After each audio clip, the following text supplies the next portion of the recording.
আজকে যে আমরা ভাস্কর্যের বিরুদ্ধে কথা বলছি, আমাদের এই বক্তৃতা কোনো দলের বিরুদ্ধে না, কোনো ব্যক্তির বিরুদ্ধে না। বঙ্গবন্ধুর মূর্তি বানাবে, জিয়াউর রহমানের মূর্তি বানাবে, জিয়া এরশাদের মূর্তি বানাবে। তোমরা ভাবছো আমরা কেন মানা করি? আমরা মূর্তির বিরুদ্ধে কথা বলি কারণ মূর্তি পূজা শিরিক। যদি মূর্তি বানায় এর প্রতি মানুষের শ্রদ্ধা দিন দিন বাড়তে থাকবে, সমীহ করতে থাকবে, তাদেরকে মূর্তি পূজায় শয়তান লিপ্ত করায়া ছাড়বে। এজন্য শুধু বঙ্গবন্ধু নয়, জিয়াউর রহমান নয়, এরশাদ নয়, যদি কেউ নবী মুহাম্মদের মূর্তি বানায় আমরা সেটাও সহ্য করব না। আল্লাহ তাআলার পবিত্র জাতের লাখো কোটি শুকরিয়া জ্ঞাপন করছি যে মহান মনিব অত্যন্ত মেহেরবানি করে এই কনকনে শীতের মাঝে কুয়াশা স্নাত রাত্রিতে কোরআনের মাহফিলে আমাদের সকলকে ছুটে আসার তৌফিক দিলেন। করোনার এই বিপর্যস্ত পরিস্থিতিতেও আমাদেরকে সুস্থ রাখলেন। কোরআনের কথা বলার জন্য, শোনার জন্য যে মন দরকার সে মন মানসিকতা দিলেন। এই সব নেয়ামতের মালিক কে?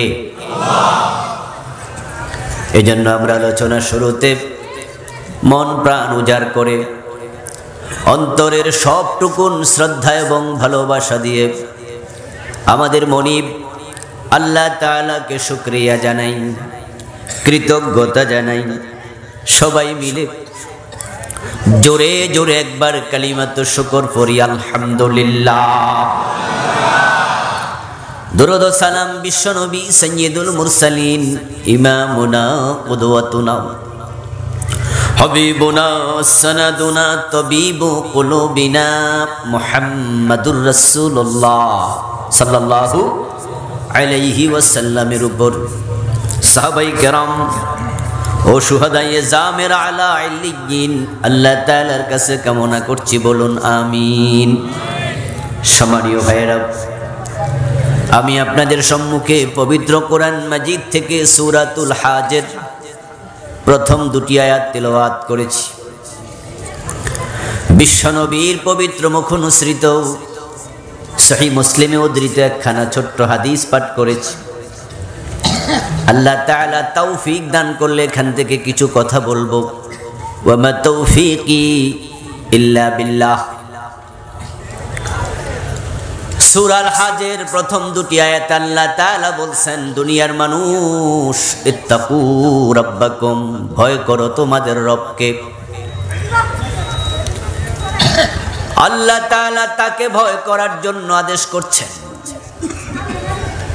এরপরে এবার তিনি বলছেন, শোনো, ইন্না জালজালাতাস সাআতি শাইউন আযীম, কিয়ামতের যে ধাক্কা, কিয়ামতের যে প্রচন্ড ঝাঁকুনি, এটা বড়ই ভয়াবহ। আল্লাহ তাআলা আমাদেরকে কিয়ামতের দিকে ইঙ্গিত করে কথা বলছেন। তিনি আমাদের বুঝাতে চান, তোমরা এক সময় ছিলে না, এমন একদিন আসবে তোমরা থাকবেও না। তোমরা থাকতে আসো নাই, চাইলেও থাকা যাবে না। যে জমিনের মাঝে বসে আছো এই জমিনটাই থাকবে না। ইয়াকবিদুল্লাহুল আরদা বিয়ামিনিহি ওয়া ইয়াতবিস সামাওয়াত ইয়াওমা নাতবিস সামাআ কাতাইয়িস সিজিল্লি লিল কুতুব। এই জমিন আল্লাহ নিজের ডান হাতের মুঠোর মাঝে নিয়ে যাবেন,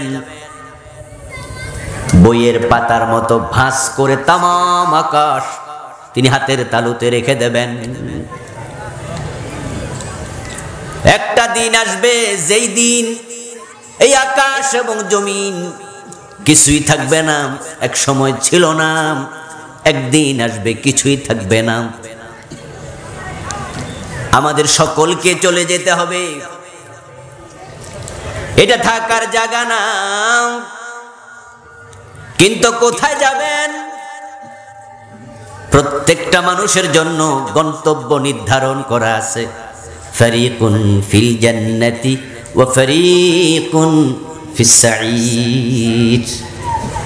কারো গন্তব্য জান্নাত, কারো গন্তব্য হলো জাহান্নাম।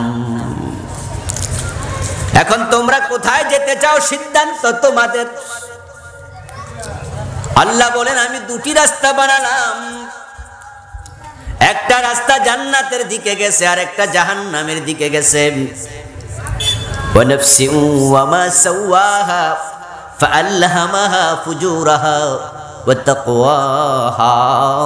কোনটা ভালো রাস্তা কোনটা মন্দ রাস্তা এটা বুঝার মতো ক্ষমতা তোমাদেরকে দিয়ে তারপরে বানাইছি। ভালো করবা জান্নাত, মন্দ করবা জাহান্নাম।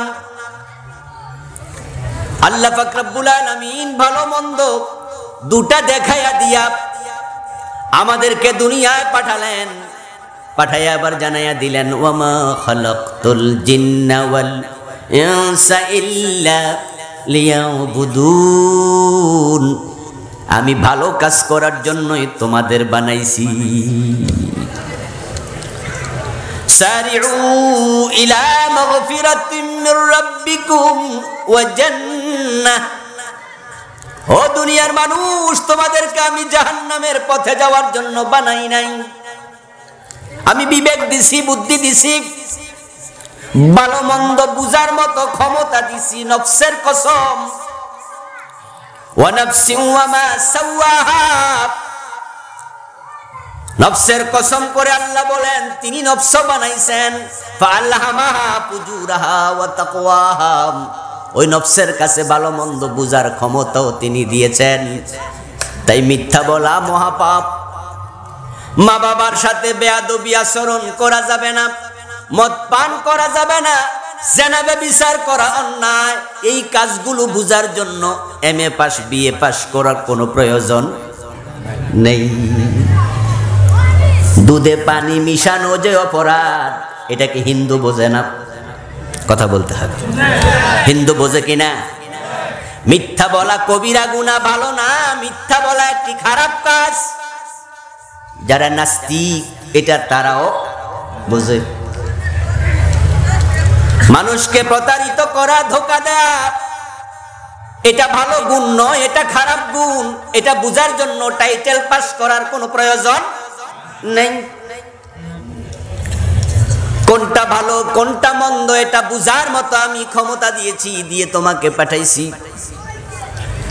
দুটা রাস্তা, একটা জান্নাতের দিকে চলে গেছে আর একটা জাহান্নামের দিকে চলে গেছে। আল্লাহ পাক রব্বুল আলামিন ভালো মন্দ বুঝার ক্ষমতা দিয়ে রাস্তা দেখাইয়া দিছে।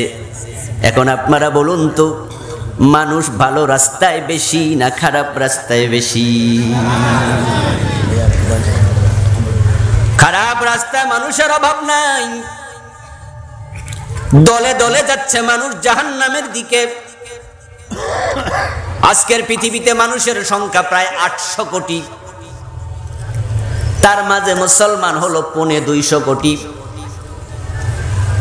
বাকি 600 কোটির বেশি হলো কাফের।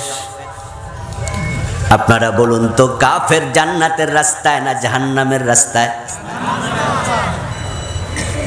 200 কোটি মুসলমান, 600 কোটি কাফের। মুসলমানের 3 গুণ, সব জাহান্নামের রাস্তায়। এবার যে 200 কোটি মুসলমান আছে তাদের তালিকার মাঝে তাসলিমা নাসরিনের নামও আছে না নাই? ঠিকই জান্নাতের পথে আছে। আহমদ শরীফ, কবির চৌধুরী, শামসুর রহমান, দাউদ হায়দার, সালমান রুশদি, আল্লাহ এবং রাসূলকে গালি দেয়। মুসলমানের এমন কুলাঙ্গার সন্তানও আছে না নাই? কোরআনের আইনের কথা শুনলে চেহারা কালো হয়ে যায়। আল্লাহ এবং রাসূল, আলেম ওলামা কোরআনের বিরুদ্ধে কবিতা লেখে, গল্প লেখে, উপন্যাস লেখে, অথচ নাম আব্দুল্লাহ, নাম আব্দুর রহমান। 200 কোটির ভিতরে তারাও আছে। 5 ওয়াক্ত নামাজ আজকের এই দিনও গেল, 5 ওয়াক্ত নামাজের মাঝে 1 ওয়াক্ত নামাজও পড়ে নাই। এমন আব্দুল্লাহ, আব্দুর রহমান আপনাদের এলাকায় আছে না নাই?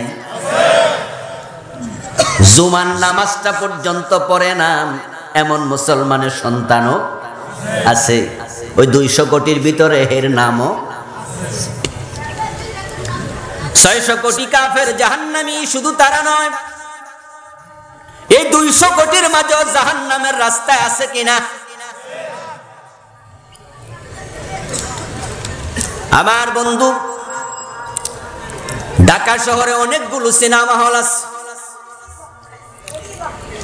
অনেকগুলো সুদী ব্যাংক আছে, অনেকগুলো মদের বার আছে, আছে না?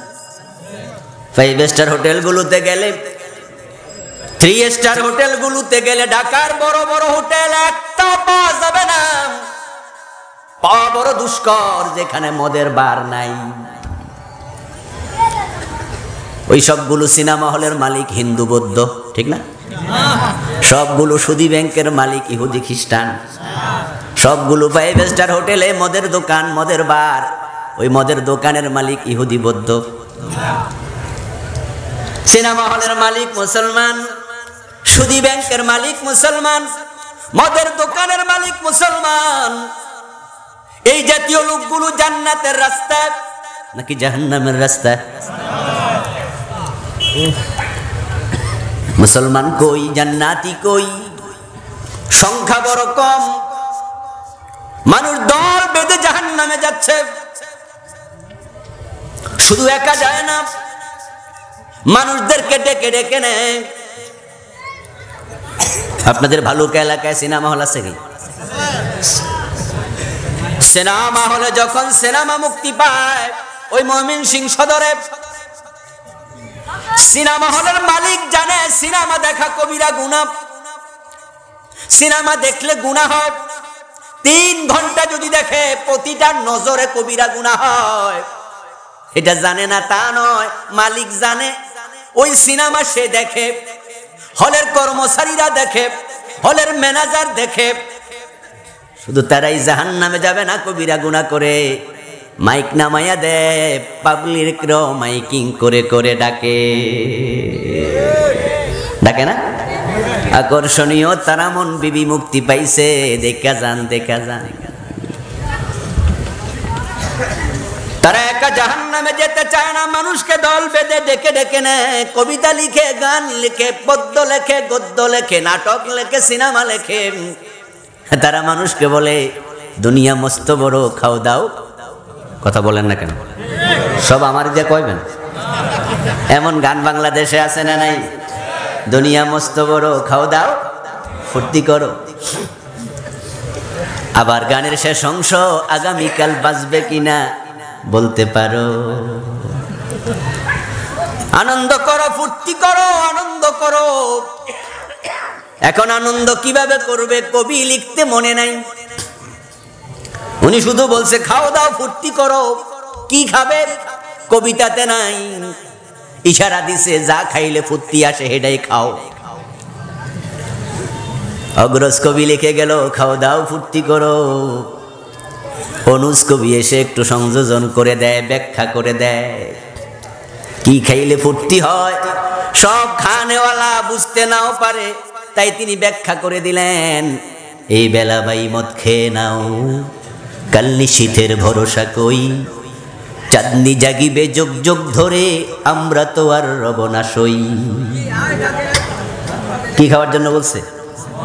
ফুর্তি করার জন্য কি খাওয়া লাগে? আবার এই মদ আগামী দিনের জন্য বাকি রেখো না, এই বেলা খেয়ে নাও। চাঁদ এবং সূর্য যুগ যুগ ধরে উঠবে, তুমি তো আগামীকাল নাও বাঁচতে পারো। তাই বলে যা খাওয়ার আজকে খেয়ে নাও, এই বেলা বাই মদ খেয়ে নাও, কাল নিশীথের ভরসা কই।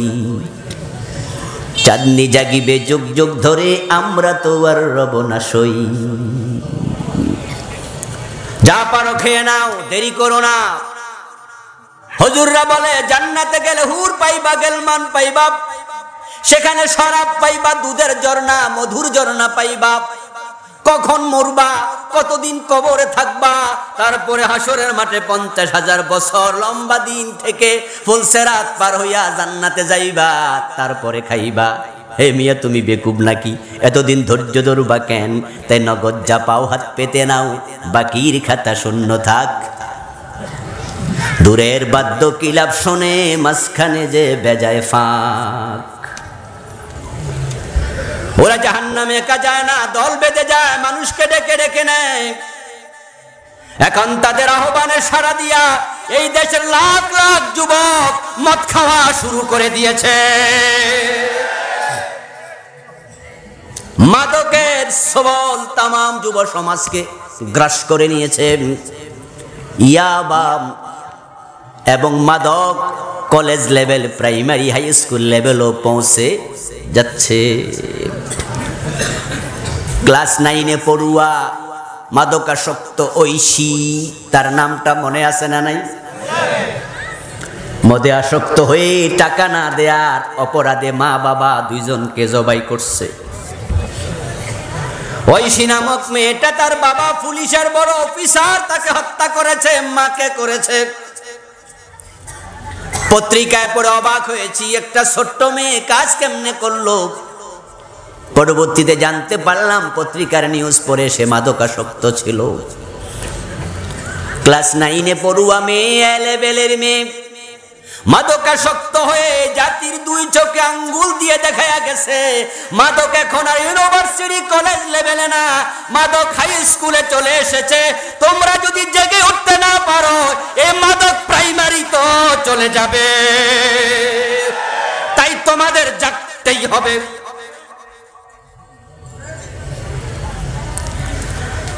অ্যান্ড্রয়েড সিনেমা এখন মোবাইলের ভিতরে, অ্যান্ড্রয়েড সেট মানে জ্বলন্ত জাহান্নাম, যদি নিয়ন্ত্রণ করা না যায়।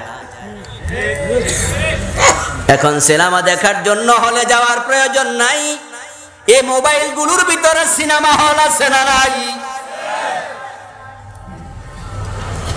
তোমাদের ভবিষ্যৎ প্রজন্মকে যদি বাঁচাতে চাও, ও মুসলমান, তোমাদেরকে জাগতেই হবে। দল বেঁধে মানুষ জাহান্নামে যায়, জান্নাতের রাস্তায় মানুষ বড় কম।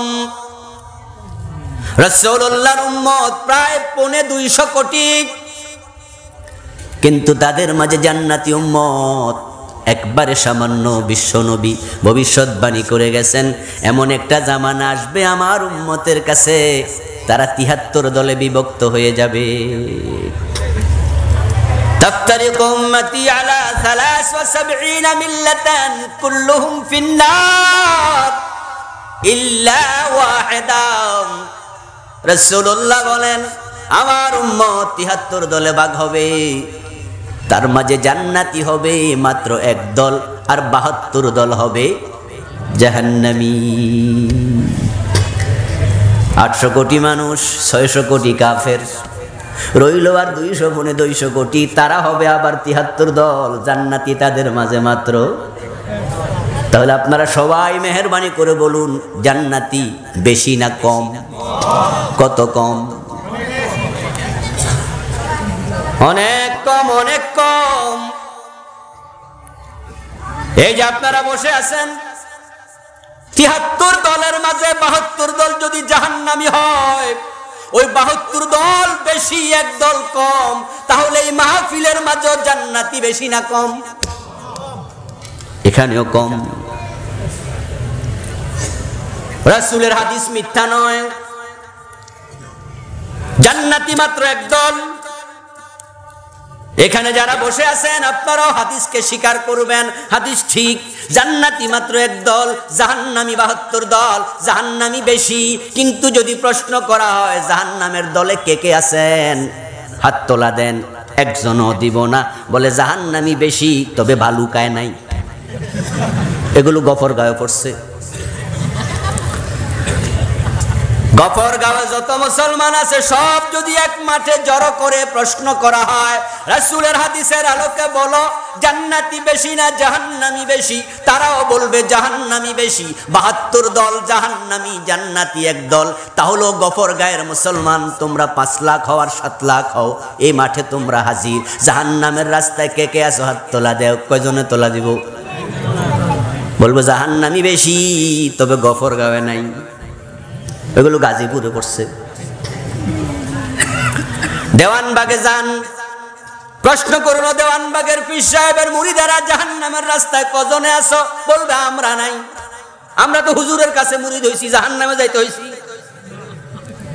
তাহলে জাহান্নামী কই? কোন ফিরে দরবারে থাকতে পারে? আটরশি গেলে তারা বলবে না না আমরা জান্নাতের লাইনে আছি। সরসিনা গেলে তারাও বলবে আমরা জান্নাতের লাইনে আছি। চরমনায় গেলেও বলবে জান্নাতের লাইনে আমরা আছি। তাবলীগ জামাতের কাছে গেলে তারা বলবে আমরাও জান্নাতের লাইনে আছি। সবাই আছে জান্নাতের লাইনে, তো জাহান্নামী কই? অন্য জায়গায়। কারণটা কি? আল্লাহ কারণ বলছেন, কুল্লু হিজবিম বিমা লাদাইহিম ফারিহুন। প্রত্যেকে নিজের কাজে খুশি। শিয়ার নাম শুনছেন? শিয়া কথা বলেন না কেন? শিয়া সম্প্রদায়ের নাম শুনেছেন? শিয়ারা কি সুপথ প্রাপ্ত না পথ ভ্রষ্ট? কথা বলতে হবে। তারা কি পথ প্রাপ্ত না পথ হারা? কিন্তু শিয়াদের মসজিদ আছে না নাই? মসজিদে ইমাম আছে না? নামাজ পড়ে না? তারা কি মনে করে তারা জাহান্নামের পথে আছে? শিয়ার কাছে গেলে বলে তারা জান্নাতি। কাদিয়ানি, কাদিয়ানি নামে একটা পথভ্রষ্ট একটা কাফের সম্প্রদায় আছে না নাই? কাদিয়ানিদের ঈমান আছে না নাই? ঈমান আছে? ইমাম আছে, ইমাম নয়, আমি বলছি ঈমান। ঈমান বিশ্বাস। কাদিয়ানিদের ঈমান আছে না নাই? কিন্তু মসজিদ আছে কিনা? 5 ওয়াক্ত আজান আছে, ইমাম মুয়াজ্জিন, নামাজ। যার ঈমান নাই তার কপালে জান্নাত নেই। শুধু কাদিয়ানিদের মসজিদে কাফের নয়, কাফের আপনার মসজিদও ঢুকে গেছে। রাসূলুল্লাহ বলছেন, ইয়াতি আলান নাস জামান ইয়াজতামিউনা ফিল মাসাজিদি লাইসা ফীহিম মুমিন। এমন একটা জামানা আসবে যেই জামানায় মানুষগুলো মসজিদে জামাতের সাথে নামাজ পড়বে, কিন্তু ইমানদার একজনও থাকবে না। আর ইমানদার যখন থাকবে না, পৃথিবীও থাকবে না। রাসূলুল্লাহ সাল্লাল্লাহু আলাইহি ওয়াসাল্লাম বলেছেন, লা তাকুমুস সাআতু আলা আহাদিন ইয়াকুলু আল্লাহ আল্লাহ আল্লাহ আল্লাহ বলার মতো একজন মুমিন যতদিন থাকবে ততদিন কিয়ামত হবে না। এবার আপনারা বলুন তো, কিয়ামত একদিন হবে কিনা? সন্দেহ টন্দেহ আছে নাকি? তাহলে হাদিসটা এবার বিপরীত দিকে যেতে হবে, উল্টাতে হবে। কিয়ামত যেদিন হবে বুঝা গেল সেদিন মুমিন একজনও আর নাই। কিন্তু ভালো করে শুনেন ও আমার ভাইয়েরা, যেদিন কিয়ামত হবে আপনাদের পাশের মসজিদে সেদিনও নামাজ হবে। কিয়ামত হবে শুক্রবার আসরের নামাজের পরে। قال النبي صلى الله عليه وسلم لا تقوم الساعة إلا يوم الجمعة। কিয়ামত হবে না, তবে যেদিন হবে সেদিনটা হবে শুক্রবার। আসরের নামাজ মানুষ পড়বে, আপনাদের মসজিদেও জামাত হবে। যেই দিন কিয়ামত হবে বাইতুল্লাহতে তাওয়াফ চলবে। কিয়ামত যেদিন হবে বাইতুল মুকাররমে আযান হবে। মসজিদে মুসল্লি থাকবে না তা মোটেও নয়, সেদিনও মসজিদে লাখ লাখ মুসল্লি থাকবে। মাসাজিদুহুম আমারাতুন ওয়া হিয়া খারাবুম মিনাল হুদা। বিশ্বনবী বলেন, ইয়াতি আলান নাসি জামান লা ইয়াবকা মিনাল ইসলামি ইল্লা ইসমুহু ওয়া লা ইয়াবকা মিনাল কুরআনি ইল্লা রাসমুহু মাসাজিদুহুম আমারা ওয়া হিয়া খারাবুম মিনাল। লোক জায়গা দিতে পারবে না, কিন্তু ঈমানদার থাকবে না, হেদায়েতও থাকবে না। যতদিন একজন মুমিন থাকবে ততদিন কিয়ামত হবে না। যেদিন কিয়ামত হবে একজন মুমিনও থাকবে না। আমার বন্ধুগণ, 71 যখন দেশ স্বাধীন হয়েছিল তখন বাংলাদেশে মানুষ ছিল 7 কোটি। কয় কোটি ছিল?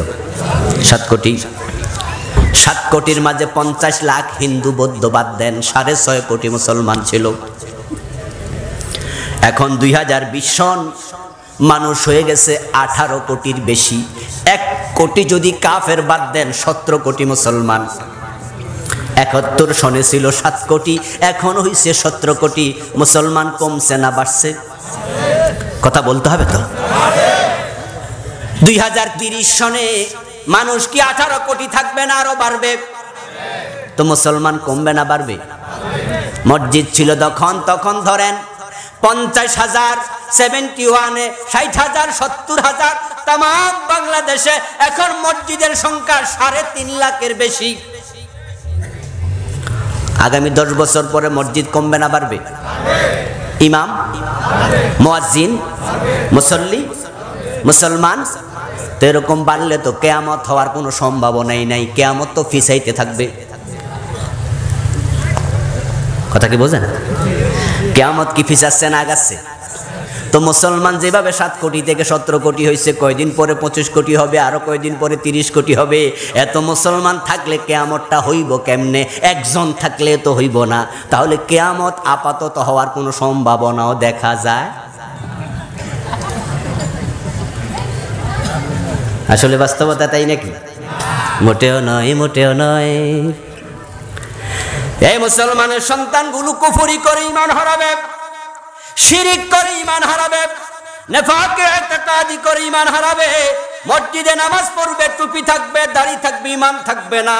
এই যে আমরা বাংলাদেশে বর্তমানে দেখতে পাই, পীরের পায়ে সেজদা দেয় এমন লোক দিন দিন কমছে না বাড়ছে? মসজিদে গিয়ে সেজদা দেয়, পীরের পায়েও সেজদা দেয়, ঈমান আছে না গেছে? মসজিদ উদ্বোধন করে, আবার মূর্তি পূজা উদ্বোধন করে, এমন মুসলমানের সন্তান আছে না নাই? ঈমান আছে না গেছে? মসজিদও বানায়, আবার রাস্তার মোড়ে নেতার মূর্তিও বানায়। ভাস্কর্যের নামে মূর্তি বানাচ্ছে, ঈমান হারা হয়ে যাবে। ঈমান হারা। ভালো করে শোনো মুসলমান, তোমার ঈমান যে চলে গেছে তুমি টেরও পাবে না। শয়তান এত চিকন ভাবে তোমার ভিতরে প্রবেশ করে ঈমানটা নিয়ে যাবে, তুমি টের পাবে না। ভাববে তুমি ভালো মুসলমান, বাস্তবে তোমার ঈমানটাই নেই। যারা শিয়া তারাও মনে করে তারা মুসলমান, যারা কাদিয়ানি তারাও মনে করে তারাও মুসলমান, যারা রাফিজি তারাও বলে তারা ভালো মুসলমান, যারা খারেজি তারাও বলে তারা ভালো মুসলমান, যারা মুতাজিলা তারাও মনে করে তারা ভালো মুসলমান, যারা জাবরিয়া কবরিয়া তারাও মনে, কাদরিয়া তারাও মনে করে ভালো মুসলমান। অথচ জান্নাতি মুসলমান মাত্র একদল। কে কোন দিকে যায় সেটা দেখা দরকার নাই। আমাদেরকে ওই জান্নাতি দলের ভিতরে থাকতেই হবে, থাকার চেষ্টা করতেই হবে। অন্যায়ের বিরুদ্ধে কথা বলে যেতে হবে, ওই শিরিক বিদআতের বিরুদ্ধে কথা বলতে হবে, মূর্তি ভাস্কর্যের বিরুদ্ধে কথা বলতে হবে। এই হক কথা বলতে গেলে যদি জীবন চলে যায়, হাসতে হাসতে জীবন দিতে রাজি থাকা লাগবে।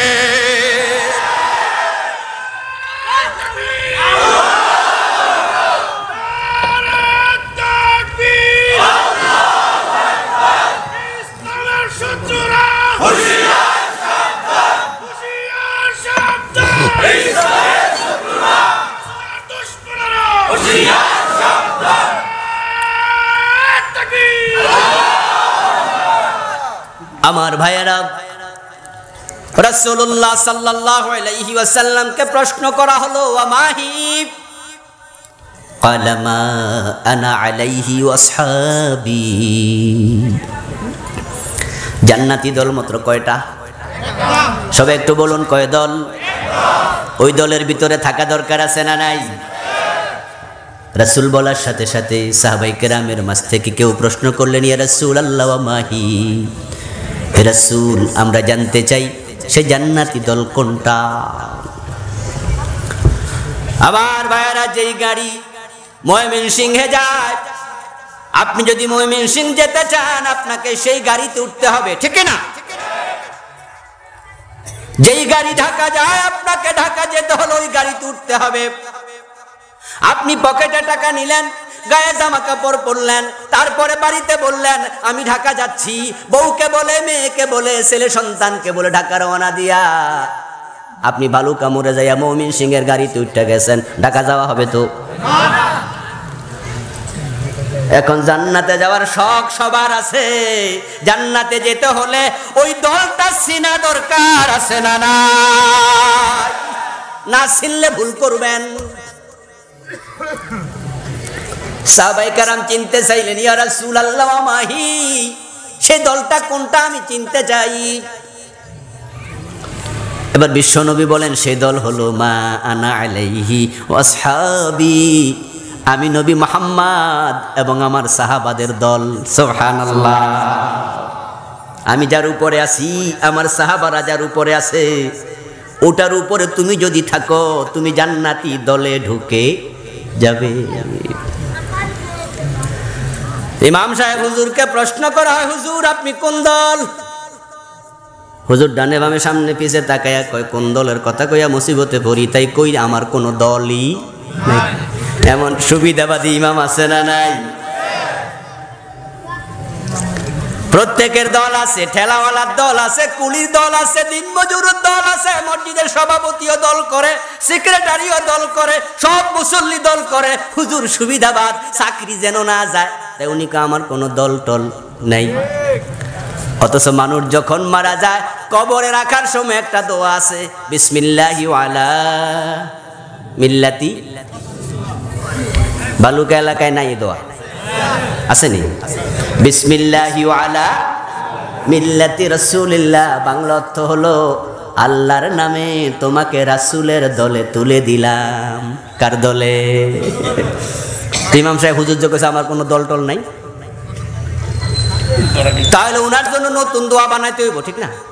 কবর কথা বলে না, উনারে কবরে রাখার সময়তে দোয়া করলে মিছা কথা হয়ে যাবে। উনি তো বলে নাই বুকে সাহস নিয়া, ও মুসল্লিরা তোমরা এক একজন এক এক দল করো, করতে পারো, তোমাদের বুঝ নাই, দিন তোমরা জানো না, কিন্তু আমি ইমাম বুক ফুলে বলি আমি আল্লাহ এবং রাসূলের দল করি।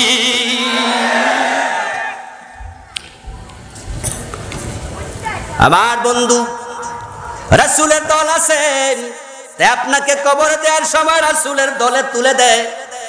দুনিয়ার মানুষ বড় চালাক, তাই তারা জানে রাসূলের দলে না থাকলে কপালে জান্নাত নাই। ফেরেশতারা লাঠি লইয়া খাড়াই রইছে কবরে, অন্য দলে ঢুকবার বাইরে আর সোজা করে ঢুক। তাই যেই দলের যত বড় নেতা হোক, কবরে রাখার সময় কেউ নিজের দলের নাম কয় না। বিসমিল্লাহি আলা মিল্লাতি রাসূলিল্লাহ, রাসূলের দলে দিলাম। জান্নাতে যেতে হলে রাসূলের দলে দিতে হয়।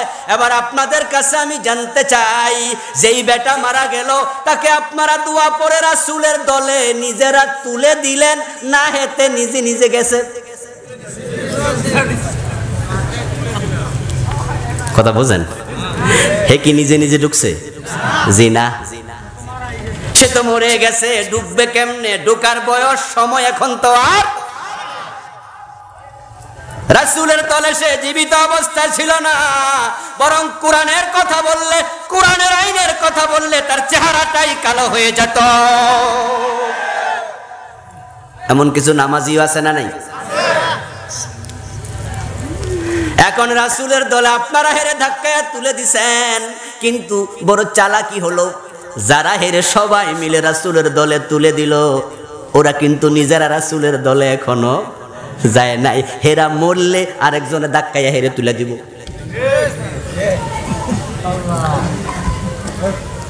তো রাসূলের দলে না ঢুকলে জান্নাত মিলে না, আর রাসূলের দলে যেতে হলে জীবিত অবস্থায় যাওয়া লাগবে। যারা জীবিত অবস্থায় রাসূলের দলে যায় না, ওই মরা লাশ রাসূল গ্রহণ করবেন না।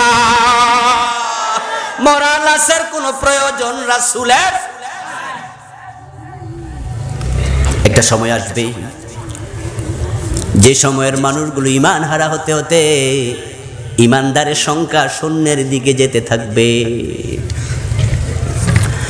আল্লাহ পাক রব্বুল আলামিন তাকায়া দেখবেন তাম পৃথিবীতে মানুষ আছে 1000 কোটি, 1500 কোটি, 2000 কোটি। মানুষের অভাব নাই, কিন্তু ইমানদার বড় কম। বাংলাদেশে মানুষ আছে 25 কোটি, 30 কোটি, 40 কোটি, ইমানদার আছে মাত্র 100 জন, আর সব ইমান হারা হয়ে গেছে। পুরা সৌদি আরব ইমানদার আছে 200 জন, 500 জন, সব কাফের হয়ে গেছে, ইমান হারা। এত বড় দুনিয়া আল্লাহ কাফেরদের জন্য বানান নাই। এই যে গাছপালা দেখেন, তরুলতা দেখেন, নাইট্রোজেন, কার্বন ডাইঅক্সাইড, অক্সিজেন সব কিছু পেয়েছেন শুধু মুমিনদের কারণে। খালাকালাকুম মা ফিল আরদি জামিআ, আল্লাহ বলো মুমিন আমি তামাম সব মাখলুক তোমার জন্যই বানাইছি। ইমানদার থাকবে না, আমি কিচ্ছু রাখবো না। সব মাখলুক যা দেখো না, সব তোমার জন্য বানাইছি, আর তোমারে বানাইছি আমার ইবাদতের। এখন যারা কাফের তারা আমাদের ওসিলায় বেঁচে আছে, তারা আন্দাওয়াতি, তারা ফেরারি আসামি, কিন্তু তাদের খানা বেশি, তাদের পেট বড়। বিয়া বাড়িতে আপনারা যারা দাওয়াতি মেহমান হয়ে যান, আপনাকে বিয়ে বাড়িতে খাওয়ার আয়োজন করে, ওই বিয়ে বাড়িতে গেলে দেখবেন 2-4-10টা কুত্তাও আছে না নাই? কথা কয় না কেন? ওই কুত্তা বিয়া বাড়িতে খায়নি দাওয়াতি মেহমান হিসাবে, কিন্তু কম খায় না আপনার চেয়ে বেশি খায়? পেট আপনার চেয়ে ছোট না বড়? বিয়ে বাড়ির খানার আয়োজন আপনার জন্য, আপনি মেহমান, আপনি ছেলে পক্ষ অথবা মেয়ে পক্ষ, আপনার জন্য আয়োজন, আপনাকে দাওয়াত দিছে, কিন্তু কুত্তা আপনার চেয়ে বেশি খায়। ওর পেটের দিকে তাকাইয়া আপনি হাড্ডি খাওয়া শুরু করবেন না, এটা আপনার খাবার না। আপনি ভদ্র, আপনি সামান্য হালাল খান। কাফেরের পেট বড় দেখা সুদ ঘুষ খাওয়া শুরু করা যাবে না।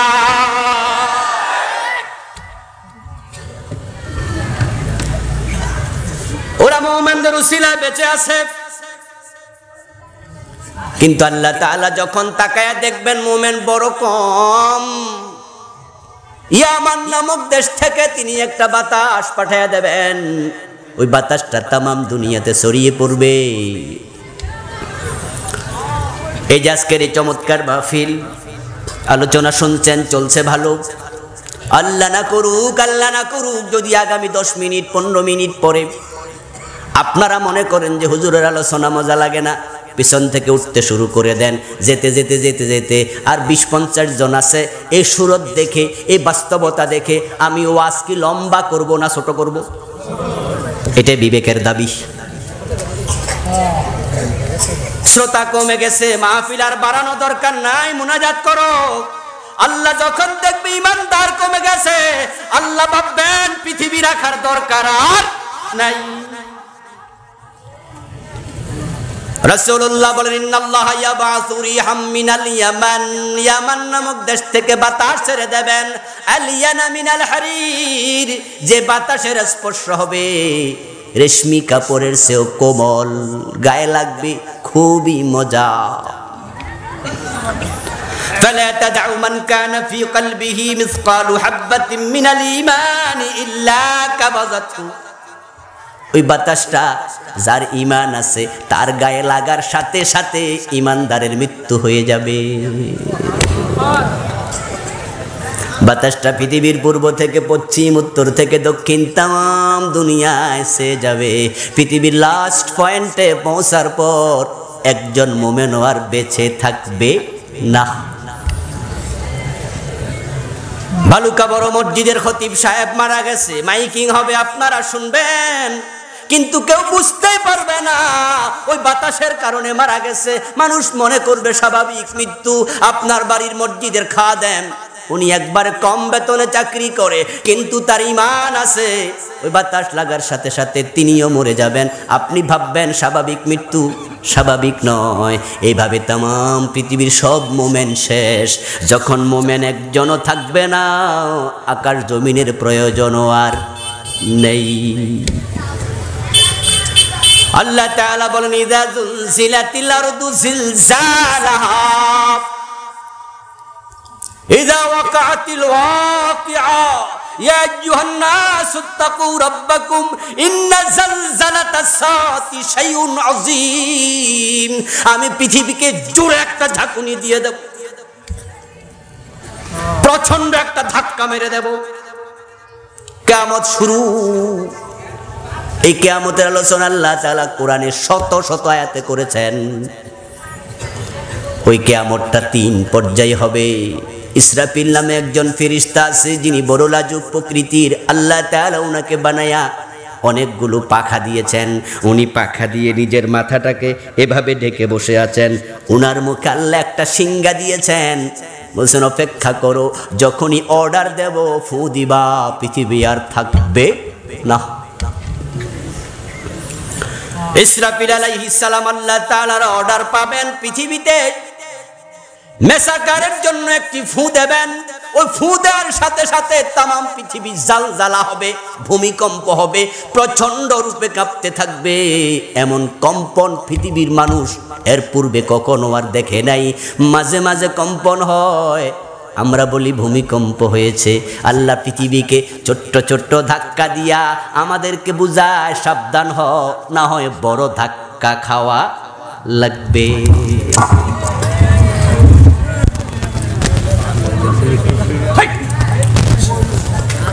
আমার বন্ধুগণ, প্রথম ধাক্কার নাম নাফকাতুল ফাজঈ। ওই ধাক্কা দেওয়ার সাথে সাথে তামাম পৃথিবী প্রকম্পিত হবে। অবস্থা এমন হবে, মানুষ নিজের চোখে দেখবে বিশাল বিশাল পাহাড় ধ্বনিত তুলার মতো উঠছে। ওয়া আখরাজাতিল আরদু আসকালাহা, জমিনের পেট ফেটে যাবে, তার পেটের ভিতরে যত খনিজ পদার্থ, স্বর্ণের খনি, রূপার খনি, তামার খনি, দস্তার খনি বের হতে থাকবে। পৃথিবীর মানুষগুলো এতটা পাগলের মতো হয়ে যাবে, তারা সবাই আবকা বকতে শুরু করবে। মায়ের পেটের বাচ্চাগুলো ধাক্কার সাথে সাথে জমিনে পড়ে যাবে। তাদাউ কুল্লু জাতি হামলিন হামলাহা, গরু, ছাগল, মানুষ, হাতি, বাঘ, মহিষ, যত মাখলুক পেটে বাচ্চা ধারণ করে বাচ্চা দেয়, ওই ধাক্কার সাথে সাথে সবগুলো বাচ্চা মায়ের পেট থেকে নিচে পড়ে যাবে। তাযহালু কুল্লু মুরদিআতিন আম্মা আরদাত, যত মা বাচ্চাকে বুকের দুধ খাওয়াইতো, ওই বাচ্চার নামটা পর্যন্ত ভুলে যাবে। আমরা জানি মায়ের সাথে দুধের বাচ্চার সম্পর্ক হয় খুব বেশি, খুব বেশি। স্বামী স্ত্রী ঝগড়া লাগলে বলে আমার বাড়ি থেকে চলে যা, বউ রাগ করে আমি বাপের বাড়ি চলে গেলাম, কাপড় নেয় না, গায়েরটাই আছে, ওর না গায়েরটাই আছে, বাচ্চা কাচ্চা সব থাক, কিন্তু যেটা দুধ খায় এটারে কোলে লইয়া দৌড় মারে, এটারে রেখে যায় না। রান্না করছে পাক ঘরে, দুধের শিশু শুয়ে আছে মেন ঘরে, মা মাঝে মাঝে চোখ দিয়ে তাকায়, কানটাকে খাড়া করায় রাখে, ওয়া ওয়া শব্দ শুনলে পাগলির মতো দৌড় মারে। রাতের বেলায় যখন মা ঘুমায়, ওই শিশু বুকের বাচ্চা দুধ যেটা খায়, কোলের বাচ্চাটার পিঠের মাঝে একটা হাত দিয়া পাগলি মাটা ঘুমায়, যেন প্রস্রাব করলে মায়ের হাতের মাঝে টের পায়। দুধের সন্তানের সাথে মায়ের সম্পর্ক খুব বেশি, কিন্তু কোরআনে আল্লাহ বলেন তাযাহানু কুল্লু মুরদিআতিন আম্মা আরদাত, যখন প্রথম ধাক্কা আমি জমিনকে দেব, পৃথিবীতে যত মা তার সন্তানকে দুধ খাওয়াতো, ওই সন্তানের নামটাই আর মনে থাকবে না। কাইফা তাত্তাকুনা ইন কাফারতুম ইয়াওমান ইয়াজআলুল বিলদানা শিবা, প্রথম ধাক্কা এত মারাত্মক হবে, ওই ধাক্কার সাথে সাথে যত ছোট বাচ্চা পৃথিবীতে থাকবে, 8 বছর 9 10 বছর বালেগ হওয়ার আগ পর্যন্ত ওয়ালাদ বলা হয়, জমা বিলদান। আল্লাহ কোরআনে বলে ওই ছোট ছোট বাচ্চা কিয়ামতের প্রথম ধাক্কায় সবার মাথার চুলগুলো সাদা হয়ে যাবে। ইযা জুলজিলাতিল আরদু জিলজালাহা ওয়া আখরাজাতিল আরদু, পড়েন না কেন? আসকালাহা ওয়া ক্বালাল ইনসানু মা লাহা। কি হলো, কি হলো, কি হলো? লা ইয়াসআলু হামিমুন হামিমা। এই যে কি হলো প্রশ্নটা, এটা কেউ কাউকে লক্ষ্য করে বলবে না। আল্লাহ কয় অন্তরঙ্গ বন্ধু অন্তরঙ্গ বন্ধুর সাথে প্রশ্নকারী হবে না, কথা বলবে না। শুধু ওয়া তারান নাসা সুকারা ওয়া মা হুম বিসুকারা। মদ খাইয়া মাতাল যেমন কথা কয়, 5টা মদখোর যদি এক জায়গায় মদ পান করে, 5টাই মদ খাওয়ার পর মাতাল হইয়া কথা বলে, ওই কথা কি একজন আরেকজনকে লক্ষ্য করে বলে? কি যে বলে সে নিজেও। আল্লাহ বলে মানুষগুলো মাতালের মতো হবে, কথা বলবে। ওয়াকালাল ইনসানু মা লাহা। কি হলো, কি হলো, কি হলো বলবে, কিছুক্ষণ এভাবে চলবে। বড় ধাক্কা আমি দেব। আমার বন্ধু, এই ধাক্কার পরে ইসরাফিল আলাইহিস সালাম আল্লাহ তাআলা বলবেন, ইসরাফিল আরেকটা ফু দিয়ে দে। ওয়ানুফিখা ফিস সূর ফাসাইকা মান ফিস সামাওয়াতি ওয়া মান ফিল আরদি ইল্লা মান শাআল্লাহ। আওয়াজ দিয়ে বলেন সুবহানাল্লাহ। ইসরাফিল আলাইহিস সালাম ফু দেবেন। দ্বিতীয় ফুয়ের সাথে সাথে ইযাস সামাউ ফাতারাত ওয়া ইযাল কাওয়াকিবু তাসারাত ওয়া ইযাল বিহারু ফুজ্জিরাত। আকাশ ফেটে যাবে, জমিন ফেটে যাবে, সমুদ্রের তলা ফেটে যাবে। আকাশের নক্ষত্র একটার পর একটা জমিনের উপরে সিটে সিটে পড়বে। কাওয়াকিব শব্দটি কাউকাবুন শব্দের বহুবচন। কাউকাবুন মানে তারকা, কাওয়াকিব মানে তারকা পুঞ্জ। আকাশ ফেটে যাওয়ার সাথে সাথে সূর্য, চন্দ্র, গ্রহ, নক্ষত্র, star, binary star, cluster, comment, event, Horizon, everything একটার পর একটা পৃথিবীর উপরে পড়ে যাবে। তামাম পৃথিবী অগ্নি গোলকে পরিণত হবে। এত তারকা দরকার নাই, শুধু সূর্য যদি পড়ে এতেই মেসাকার হয়ে যাবে। সূর্য কেমনে পড়বে? সূর্য পড়ার জায়গাই তো নাই। সূর্য হলো পৃথিবীর তুলনায় 13 লক্ষ গুণ বড়। বিজ্ঞানীদের ধারণা, যারা অ্যাস্ট্রোনমি কসমোলজি নিয়ে লেখাপড়া করে, মহাকাশ বিজ্ঞান গবেষণা করে, নাসার বিজ্ঞানীরা বলে সূর্য পড়া লাগবে না, পৃথিবীর দিকে ধেয়ে আসা লাগবে না। তার কক্ষপথ থেকে যদি সামান্য নিচে নেমে যায়, তামাম পৃথিবী জ্বলে পুড়ে ছাই হতে 1 সেকেন্ডের বেশি লাগবে না। ওই সূর্যের চেয়ে কোটি কোটি গুণ বড় নক্ষত্র আকাশে আছে না নাই?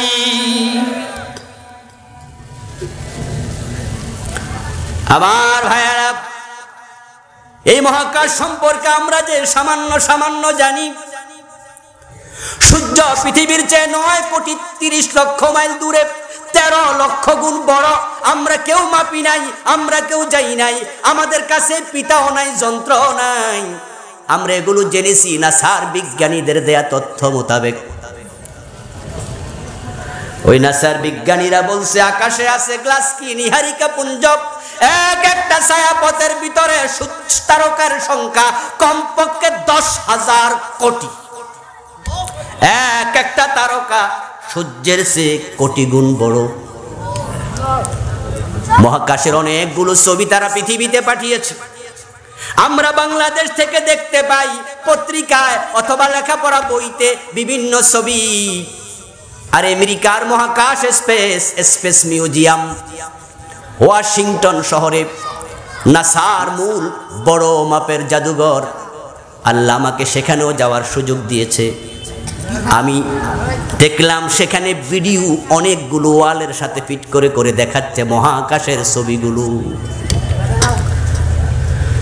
আমার ভাইয়েরা, সূর্য পৃথিবীর দিকে ধেয়ে আসবে, তামাম পৃথিবীর জ্বলে পুরো অঙ্গার হতে 1 সেকেন্ডও লাগবে না, শেষ হয়ে যাবে। সূর্যের ভিতরে যে তাপমাত্রা, ওই তাপমাত্রা হলো বিজ্ঞানীদের ধারণা 1,40,00,000,000 ডিগ্রি সেলসিয়াস। পৃথিবীতে আসে চৈত্র মাসের দুপুরে বাংলাদেশে মাত্র 30, 32, 35, 38।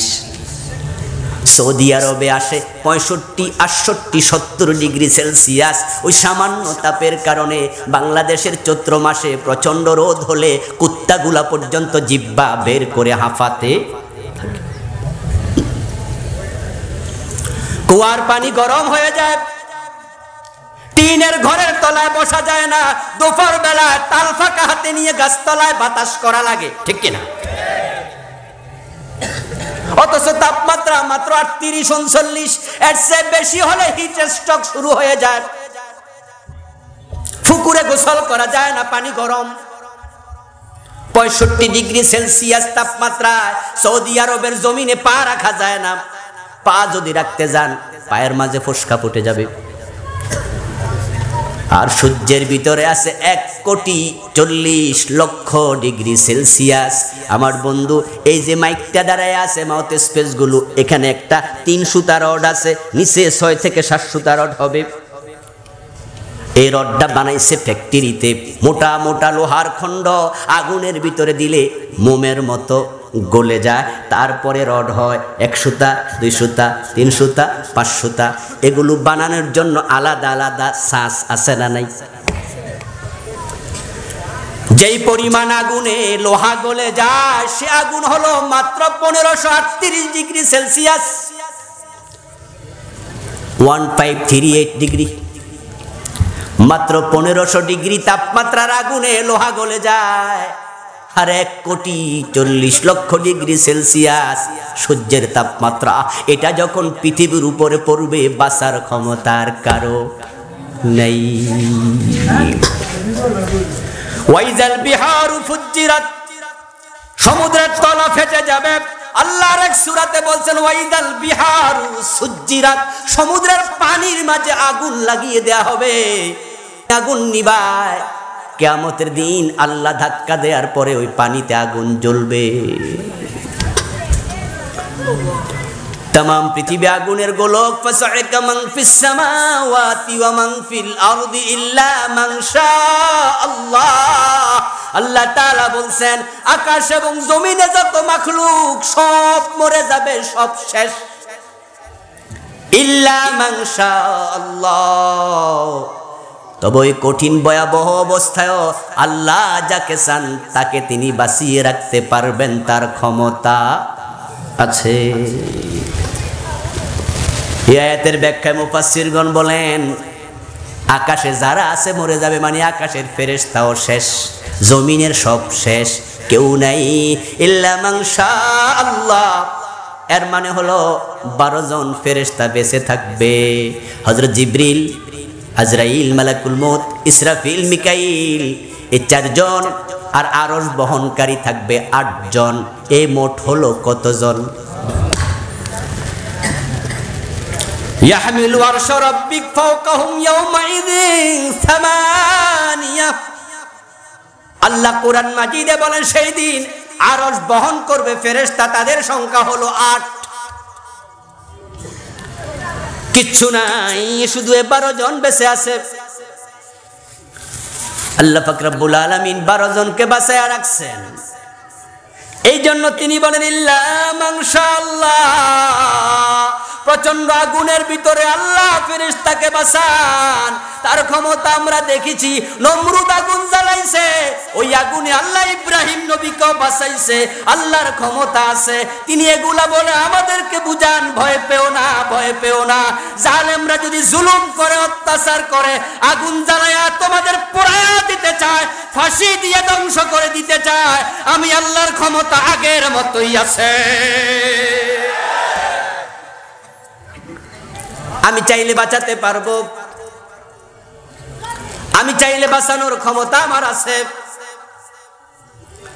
আমার বন্ধু বাংলাদেশের কোরআনের মুফাসসির, 40 বছরের বেশি সময় যিনি তামাম পৃথিবীতে কোরআনের তাফসীর করেছেন। ভারতের পরিকল্পনা ছিল বাংলাদেশে উনাকে 1 নম্বরে ফাঁসিতে ঝুলাবে। ওই পরিকল্পনা মোতাবেক তারা কাজও করেছে, কিন্তু তাকে ফাঁসি দিতে পারে নাই। রাখে আল্লাহ মারে কে? আল্লাহ যাকে হেফাজত করে ইউনূস নবীর মতো মাছের পেটও তাকে বাঁচানোর ক্ষমতা আল্লাহর আছে। আমার ভাইয়ের, আল্লাহ পাক রব্বুল আলামিন চাইলে হেফাজত করেন। এই জন্য এখান থেকে আমাদের কিছু দীক্ষা শিক্ষা নিতে হবে। হকের পথে অটল অবিচল থাকা লাগবে, ভয় পাওয়া যাবে না। আমরা তো নবীদের উত্তরসূরি। হযরত মূসা নবীকে আল্লাহ রাস্তা বানিয়েছেন সমুদ্রে, ইব্রাহিম আলাইহিস সালামকে বাঁচিয়েছেন আগুনের ভিতরে, ইউনূস নবীকে বাঁচিয়েছেন মাছের পেটের ভিতরে। সুতরাং আল্লাহ যদি আমাদের পক্ষে থাকে, ভারত আমাদেরকে যাই করতে চাইবে, তাদের দোসররা যা করতে চাইবে, আল্লাহ বাঁচালে মারার ক্ষমতা কারো থাকবে না।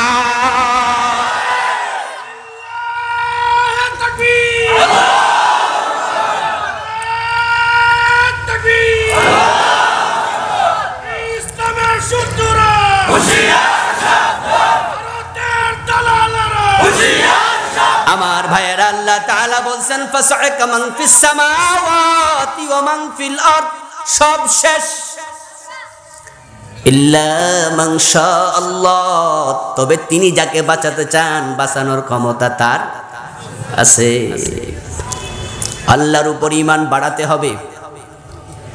মূসা আলাইহিস সালামকে হত্যা করার জন্য বনি ইসরাইলের হাজার হাজার শিশুকে জবাই করছে, যেন মূসা জন্মই নিতে না পারে। জন্মের সাথে সাথেই শেষ, বেড়ে ওঠা তো দূরের কথা। কিন্তু আল্লাহকে ফেরাউন, ওই মূসার আমি তোর ঘরে বড় করব, দেখি ঠেকা। শুধু মূসা আলাইহিস সালামকে ঠেকানোর জন্য ফেরাউন বনি ইসরাইলের হাজার হাজার শিশুকে জবাই করছে, কিন্তু ঠেকাতে পারে নাই। আল্লাহ তাআলা বলবেন মালাকুল মউত আজরাইল, কে কে বেঁচে আছে বলো, যদিও তিনি ভালো জানেন। আজরাইল বলবে আল্লাহ আমরা বড় বড় 4 জন, আরশ বহনকারী 8 জন, মোট 12 জন আমরা বেঁচে আছি।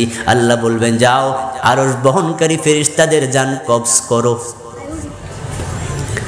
আল্লাহ তাআলা আবার প্রশ্ন করবেন মালাকুল মউত, কে বেঁচে আছে বলো, যদিও তিনি ভালো জানেন। বলবেন আল্লাহ আমরা 4 জন বেঁচে আছি। আল্লাহ বলবেন মালাকুল মউত 3 জনের জান কবজ করো। এবার আল্লাহ তাআলা বলবেন মালাকুল মউত, কে বেঁচে আছে বলো, যদিও তিনি ভালো জানেন। এবার আজরাইল বলবে আল্লাহ আমি আর আপনি ছাড়া কোনো মাখলুক নাই। আল্লাহ তাআলা সাথে সাথে বলবেন মুতিয়া মালাকুল মউত, ও মৃত্যুর ফেরেশতা আজরাইল তুইও মরে যা। সাথে সাথে আজরাইল মরে যাবে। কুল্লু শাইইন হালিক ইল্লা ওয়াজহু, এক আল্লাহ ছাড়া আর কেউ নাই। ওয়ায়াবকা ওয়াজহু রাব্বিকা যুল জালালি ওয়াল ইকরাম, শুধু তোমার সম্মানিত রব বেঁচে থাকবে। তিনি আছেন, তিনি থাকবেন, তার লয় নাই, তার ক্ষয় নাই। তিনি অনাদি, তিনি অনন্ত। হুয়াল আউয়ালু ওয়াল আখিরু ওয়াজ যাহিরু ওয়াল বাতিন, তিনি ছিলেন, তিনি আছেন, একমাত্র তিনি থাকবেন। সব শেষ। এইভাবে চলে যাবে 40 বছর। ثم نفخ فيه أخرى فإذا هم قيام ينظرون। 40 বছর পরে হযরত ইসরাফিল আলাইহিস সালামকে আল্লাহ তাআলা আবার জীবিত করবেন, করে সিংহাটা বানায়া মুখে দিয়া বলবেন আর একটা ফুৎকার করে দাও। ইসরাফিল আলাইহিস সালাম আর একটা ফু দেবেন। তখন দুনিয়া যত মানুষ এসেছে সবাই ফাইদা হুম কিয়াম, সবাই দাঁড়ায়া যেতে বাধ্য হবে। ওয়া ইদাল কুবুরু বুসিরাত, কবরগুলো খুলে দেয়া হবে। ইয়াসলাউনাহা ইয়াউমাদ্দিন ওয়া মা হুম আনহা বিগাইবিন, লুকায়া থাকার ক্ষমতা একজনেরও থাকবে না। আদম আলাইহিস সালাম থেকে প্রলয় পর্যন্ত যত মানুষ এসেছে আসবে সবাই দাঁড়াবে। ফাইদা হুম কিয়াম, কামা ইয়াকুমু কিয়াম মানে দাঁড়াতে হবে, উঠতে হবে। সবাই কবর থেকে উঠবে। বিশ্বনবী বলেন কবর থেকে ওঠার সময় মানুষগুলো 3 দলে বিভক্ত হয়ে যাবে। يحشر يوم القيامة إن يوم القيامة يحشر الناس يوم القيامة على ثلاثة أصناف صنفا مشاة وصنفا ركبانا وصنفا على وجوههم তিন দলে বিভক্ত হয়ে মানুষগুলো উঠবে হুফাতাও ওয়া উরাতাও ওয়া গুরলা গায়ে কাপড় নাই পায়ের তলায় নাই কোনো জুতা মাথায় নাই কোনো টুপি খতনা করানো থাকবে না ঠিক মায়ের পেট থেকে যেভাবে এসেছো ল্যাংটা উঠতে হবে হাজার কোটি টাকা সাথে আছে ব্যাংকে আছে কিন্তু সেদিন গায়ে কাপড়টাও নেই জিতুমুনা ফুরাদা তুমি একা উঠবা আজকে বডিগার্ড আছে আজকে ড্রাইভার আছে আজকে পাইপ প্যাড আছে তুমি নেতা পিছনে কর্মী আছে সেদিন তুমি বড়ই কেউ নাই একবারে ন্যাংটা হুফাত কাপড়বিহীন ওরা হুফাতা জুতাবিহীন ওরাতা কাপড়বিহীন গোরলা খতনাবিহীন মায়ের পেট থেকে আসতে আমাদের খতনা ছিল না কবর থেকে যখন উঠবো তখনও খতনা থাকবে না রাসূলুল্লাহ বলেন প্রথম দল মুশাতাম ওই মানুষগুলো কবর থেকে ওঠার সাথে সাথে পিছন থেকে অদৃশ্য কোন শক্তি তাদেরকে ধাক্কাতে শুরু করবে ফাতাতুনা ফুয়াজা দাঁড়ায়া থেকো না যেতে থাকো সামনে আগাও সব মানুষ খালি পায়ে খালি গায়ে হাসরের মাঠের দিকে রওনা করবে আল্লাহ হাসরের মাঠ বানায়াম অপেক্ষা করছেন আসো জীবনে 40 50 70 বছরে যা করছো পুঙ্খানুপুঙ্খ প্রতিটা সেকেন্ডের হিসাব তোমাকে দিতেই হবে কোনটা ভালো পথ কোনটা খারাপ পথ আমি তোমাকে বুঝাইয়া সিনাইয়া জানাইয়া তারপরে পাঠাইছি কোন পথে চলেছো স্বাধীনতা দিয়েছিলাম এখন হিসাবটা দিতেই আসো হেঁটে হেঁটে যাবে পদাতিক বাহিনী ওয়াসিনফান রুকবানা আরেক দল বড় সৌভাগ্যবান মানুষ তারা কবর থেকে উঠেই দেখবে জান্নাতের গাড়ি কবরের পাশে দাঁড়ায় আছে হাজার হাজার ফেরেশতা ফুলের মালা নিয়ে অপেক্ষা করছে আল্লাহ তাআলা জান্নাতের গাড়ি পাঠাইছেন হেঁটে যাওয়া লাগবে না ফেরেশতা দাঁড়ায় আছে ওয়েলকাম স্বাগতম মারহাবা মারহাবা আসো তুমি আসো জান্নাতের গাড়ি দাঁড়ায় আছে জান্নাতের গাড়িতে উঠবে হাসরের মাঠের ভিতরে ঢোকা লাগবে না ওই গাড়ি ডাইরেক্ট আল্লাহর আরশের ছায়ার নিচে গিয়ে থামবে পৃথিবীর সব মানুষদের মাঝে 7 গ্রুপ মানুষ 7টি বৈশিষ্ট্যে 7টি চরিত্রে চরিত্রবান মানুষ তাদেরকে আল্লাহর আরশের নিচে বসানো হবে আরশে আজিমের নিচে থাকবে তারা কিয়ামতের মাঠ ওই দিনের দৈর্ঘ্য 50,000 বছর কিন্তু যারা আরশে আজিমের নিচে আছে তাদের কাছে মনে হবে এক ওয়াক্ত নামাজের সময় মাত্র তারুজুল মালাইকাতু ওয়ার রূহু ইলাইহি ফি ইয়াউমিন কানা মিকদারুহু 50,000 সানা 50,000 বছর কিন্তু এক ওয়াক্ত নামাজ ফরজ নামাজ এক ওয়াক্ত 4 রাকাত বিশিষ্ট পড়তে 8 থেকে 10 মিনিট লাগে ঠিক যারা আরশের নিচে থাকবে তাদের কাছে 50,000 বছর লম্বা দিন 10 মিনিটের মতোই মনে হবে ওই মানুষগুলোকে আল্লাহ তাআলা হিসাবে ইয়াসির নেবেন ওয়াম্মা মান উতিয়া কিতাবাহু বিয়ামিনিহি ফাসাউফা ইউহাসাবু হিসাবান ইয়াসীরা একবারে সহজ হিসাব তাদেরকে নিয়ে আল্লাহ তাআলা জান্নাত দিয়ে দেবেন মায়েশা জানতে চেয়েছেন বিশ্ব নবীর কাছে ওমাল হিসাবুল ইয়াসীর হে আল্লাহর রাসূল সহজ হিসাব মানে কি রাসূলুল্লাহ বলেন আনয়ানজুরা ফি কিতাবিহি ফায়াতাজাওয়াজা আনহু সহজ হিসাব মানে হলো তার আমলনামা আল্লাহ হাতে দেবেন খুলতেও বলবেন না পড়তেও বলবেন না শুধু এক নজর তাকায়া বলবেন তোকে জান্নাত দিয়ে দিলাম ফাইন্নামা মান্নুকা শাহলাকা ফাইন্নামা মান্নুকা শাউযবা, কারণ যাকে তিনি বলবেন ইকরা কিতাবাকা কাফা বিনাফসিকাল ইয়াউমা আলাইকা হাসিবা, হিসাব দে বেটা, যাকে বলবেন হিসাব দে, তার উপায় নাই। এজন্য ছোটকালে কবিতা শুনতাম, মাইকিং করতো, ইসলামী বিভিন্ন প্রোগ্রামের মাইকিং যারা করতো তারা রাস্তায় গান গাইতো, রোজ হাসরে আল্লাহ তুমি করো না বিচার। কবি নজরুলের একটা গান আছে না, কবি নজরুলের এই গানটা শুনে আমি ছোট্ট বয়সে বলতাম কি গান গায়, আল্লাহর কয় বিচার করিও না। তো আল্লাহ তো বিচার করার জন্য সেদিন অধিপতি হয়ে থামবেন, দাঁড়াবেন আর সে আজিমের উপরে। উনি কবিতা লিখলো বিচার করো না। বড় হয়ে বুঝলাম বিচার দরকার নাই, আল্লাহ তোমার করুণা ভিক্ষা চাই।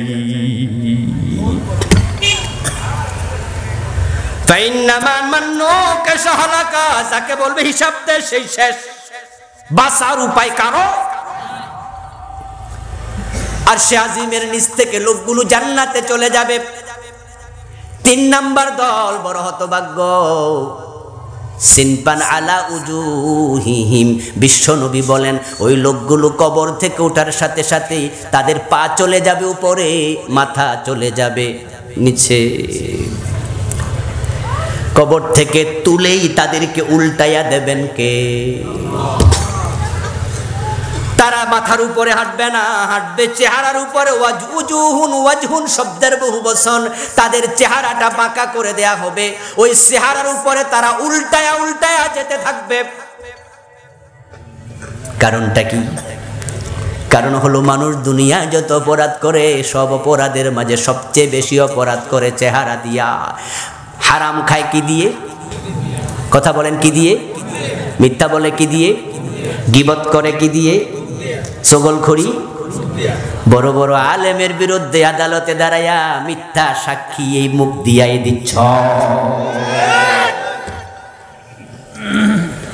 মুখের অপব্যবহার করে আল্লাহ তোমার উল্টাইয়া দেবে। এজন্য তো নবী মুহাম্মদুর রাসূলুল্লাহ সাল্লাল্লাহু আলাইহি ওয়াসাল্লাম কে আল্লাহ বলেন ওয়াসবির লিহুকমি রাব্বিকা ফাইন্নাকা বিআয়ুনিনা। ও আমার নবী, কে কি ব্যবহার করে আপনি ধৈর্য ধরেন, আপনি আমার চোখের সামনে আছেন। ইন্না রাব্বাকা লাবিল মিরসাদ, তাদের পলানোর জায়গা নাই, আপনার প্রভু ঘাটিতে বসে অপেক্ষা করছেন। ইন্না বাতশা রাব্বিকা লাশাদীদ, আপনার রবের ধরা বড় শক্ত। তোমরা যারা মুখ কাজে লাগাইয়া আলেমদেরকে অপরাধী সাজাইয়া জেল দিচ্ছ, ফাঁসি দিচ্ছ, অপেক্ষা করো, আল্লাহ তোমাদেরকে এমন ভাবে ধরবেন সারার কোন সুযোগ সেদিন পাবে না, উল্টায়া দেবেন তিনি। যারা উল্টে যাবে পাপাচারী পাপিষ্ঠ, এই মানুষগুলো হাসরের ময়দান পর্যন্ত পৌঁছতে পারবে না। আল্লাহ বলেন ফালা নুকিমু লাহুম ইয়াউমাল কিয়ামাতি ওয়াজনা, এই পাপাচারী পাপিষ্ঠদের জন্য আমি কিয়ামতের দিন কোনো বিচারের ব্যবস্থা রাখব না, দাড়ি পাল্লা তাদের জন্য নাই। ইয়ারাফুল মুজরিমুনা বিসীমাহুম ফায়ুখাযু বিন-নাওয়াসি ওয়াল আকদাম, তারা যখন উল্টে উল্টে যাবে ফেরেশতারা তাদেরকে দেখে চিনবে। হাসরের ময়দানে তাদেরকে হাসরের ময়দানে ঢুকতে দেবে না। হাসরের ময়দানে যাওয়ার আগে পায়ের গোড়ায় মাথার চুলের মাঝে উল্টা করে ধরে মেরুদণ্ডের হাড্ডিটা ভেঙ্গে গোল বানায়া জাহান্নামে ফেলে দেবে। তোদের মতো জালেমের হিসাবের কোনো প্রয়োজনই নেই। মুখের ব্যবহার করতে বড় সাবধান বন্ধু, বড় সাবধান। রাসূলুল্লাহর কাছে এক ব্যক্তি গেলেন, ইয়া রাসূলুল্লাহ মা তাখাফু আখওয়াফু আলাইয়া, হুজুর আমার সবচেয়ে বড় দুশমন কে? আপনি কাকে আমার জন্য সবচেয়ে ক্ষতিকর মনে করেন? আমার জন্য সবচেয়ে বড় ভয়াবহ কে? আল্লাহর হাবিব তার জিহ্বাটা একটু বের করলেন, ফাআখাযা বিলিসানিহি ফাকালা হাযা, উনি জিহ্বাটা বের করে বলেন আলতো করে ধরে, তোমার সবচেয়ে বড় দুশমন তোমার নিজের জিহ্বা। মাইয়াদমাল্লি মা বাইনা লিহিয়াইহি ওয়া মা বাইনা রিজলাইহি আদমান লাহুল জান্নাহ। তাই তো বিশ্বনবী বলেন যে তার দুই রানের মাঝখান এবং দুই সোয়ালের মাঝখান আমি নবীর কাছে জিম্মা দেয়, আমি নবী তার জান্নাতের জিম্মাদার হয়ে গেলাম। এই জন্য মুখের ব্যবহার করতে সাবধান। চা দোকানে বসে বসে গীবত চলছে, আলেম ওলামাদের সমালোচনা চলছে। আল্লাহ মুখ দিয়েছেন কোরআনের কথা বলার জন্য, হক কথা বলার জন্য। ওই মুখ দিয়া কোরআনের বিরুদ্ধে কথা বলছো, তুমি ভেবো না তুমি বেঁচে যাচ্ছ। না না, আল্লাহ তোমাকে আসরের দিন উল্টায়া দেবেন, সেদিন কোনো সাহায্যকারী খুঁজে পাওয়া যাবে না। আমরা বিশ্বাস করি আখিরাতে কিয়ামত যে হবে, হাসরের মাঠে উপস্থিত হওয়া লাগবে, এ নিয়ে কোনো সন্দেহ আছে? মানুষগুলো প্রবেশ করবে হাসরের মাঠে, তারা যাবে হেঁটে হেঁটে গিয়ে দেখবে হাসরের মাঠ প্রস্তুত। অন করে দেবেন, সূর্যের আলো তামার জমিনে পড়ার সাথে সাথে তামার জমিনের পিঠ থেকে পেট পর্যন্ত সবটা গরম হবে, জাহান্নামের আগুনের মতো গরম হবে। ফায়াকুনুন নাসু আলা কদরি আমালিহিম মিনাল আরাক فمنهم من يكون إلى كعبيه ومنهم من يكون إلى ركبتيه ومنهم من يكون إلى حقبيه ومنهم من يلجم العرق الجاما رواه মুসলিম। বিশ্বনবী বলেন তখন তার গা থেকে ঘাম বের হতে শুরু করবে সূর্যের তাপের কারণে। ঘাম হবে তার আমলের পরিমাণ, যার গুনাহ যত তার ঘামও হবে তত। রাসূলুল্লাহ বলেন কারো টাকনুগিরা ডুবে যাবে ঘামে, কারো কারো হাঁটু ডুবে যাবে, কারো কারো মাজা ডুবে যাবে, কারো কারো ঘামের কারণে মাথা ডুবে যাবে। তারা ঘামের সাগরে হাবুডুবু খেতে থাকবে।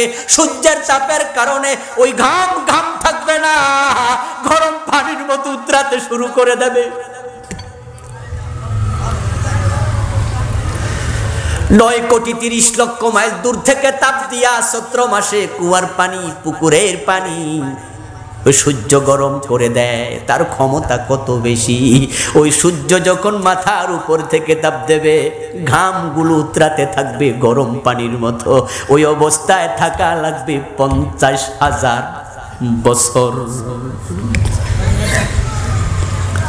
মা জান্নাসু বাদুহুম ইলা বাদ فيأتون آدم فيقولون يا أبانا اشفع لنا إلى ربك। মানুষ অস্থির হয়ে যাবে, খুঁজতে খুঁজতে আদম আলাইহিস সালামকে দেখতে পাবে, আর সে আজিমের নিচে বসে আছে। তারা হাসরের মাঠ থেকে চিৎকার দিয়ে বলবে আনতা বুনা, আপনি তো আমাদের বাবা, সন্তানদেরকে হাসরের মাঠে রেখে আরামে কিভাবে বসে আছেন? ইসফালানা ইলা রাব্বিকা, মেহেরবানি করে আপনার রবের কাছে একটু অনুরোধ করুন, আমাদের আর সহ্য হচ্ছে না, তিনি যেন হিসাবটা শুরু করে দেয়। আদম আলাইহিস সালাম শুনবেন, কিন্তু তিনি বলবেন লাস্তুলাহা, আজকে আল্লাহর কাছে সুপারিশ করার সাহস আমার নেই, কারণ আমি জান্নাতে নিষিদ্ধ বৃক্ষের ফল ভোগ করেছি। আল্লাহ যদি আজকে বলে আদম ঠিক আছে আমি হিসাব শুরু করলাম, তবে আগে হিসাব 1 নম্বরে তুমি দাও, ওই গাছের কাছে কেন গেলা? যেতে তো মানা করছি, আমার পক্ষে হিসাব দেয়া সম্ভব না। এই যদি বাবা আদমের চিন্তা হয়, আমরা যারা হাজার হাজার কবিরা গুনাহ করে বসে আছি, আমাদের কি খবর? পাশের এলাকার হাজী আব্দুল জব্বার, অমুক এলাকার আব্দুল গফুর বিষ খেয়ে মারা গেছে। এই খবর শোনার সাথে সাথে আমরা প্রত্যেকে আফসোস করি, আরে ভালো মানুষটা বিষ খাইলো কেন? আরে ছেলেটা তো ভালো ছিল, বিষ খাইলো কেন? ফাঁসি দিল কেন? আমরা আফসোস করি, এর কারণ আমরা জানি আত্মহত্যা করা কবিরা গুনাহ।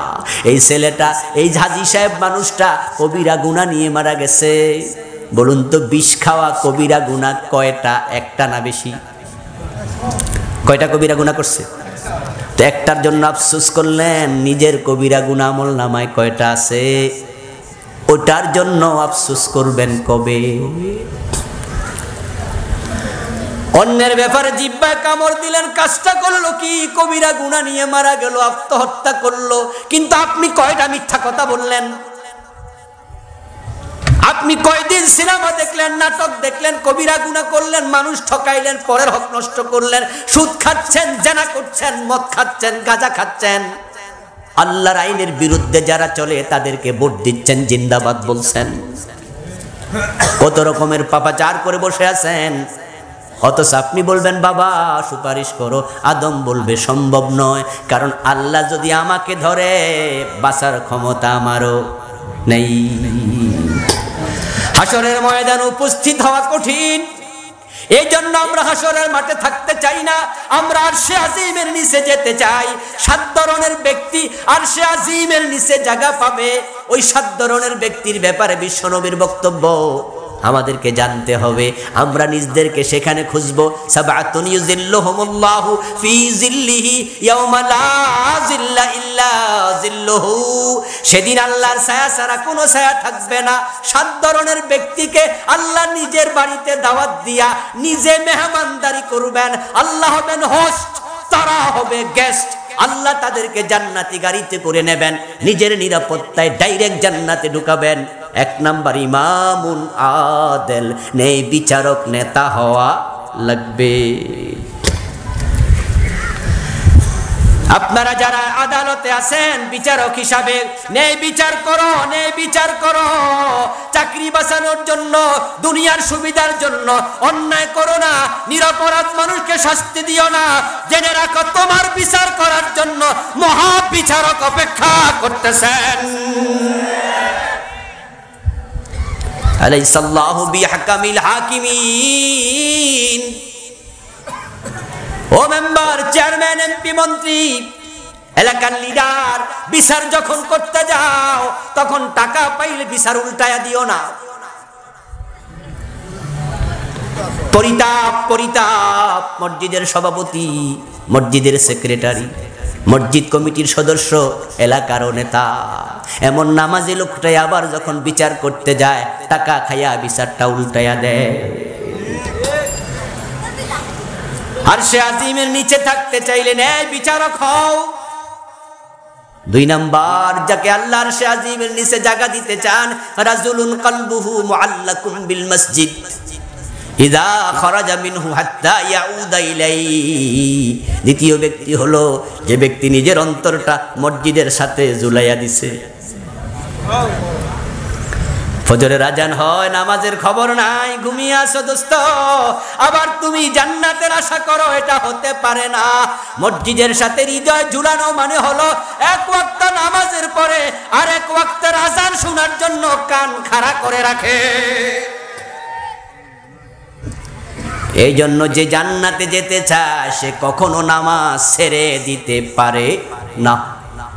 আর অনেক ব্যাখ্যা আছে, আমি একটাই বললাম।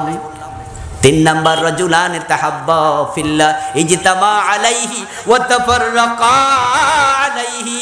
এমন 2জন ব্যক্তি যারা একে অপরকে ভালোবাসে আল্লাহর জন্য, আবার যদি একজন আরেকজনের সাথে বৈরিতা করে সেটাও করে আল্লাহর জন্য।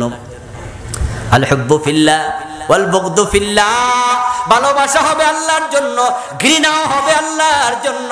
দলের জন্য না, টাকার জন্য না, ক্ষমতার জন্য না, আল্লাহর জন্য ভালোবাসতে হবে।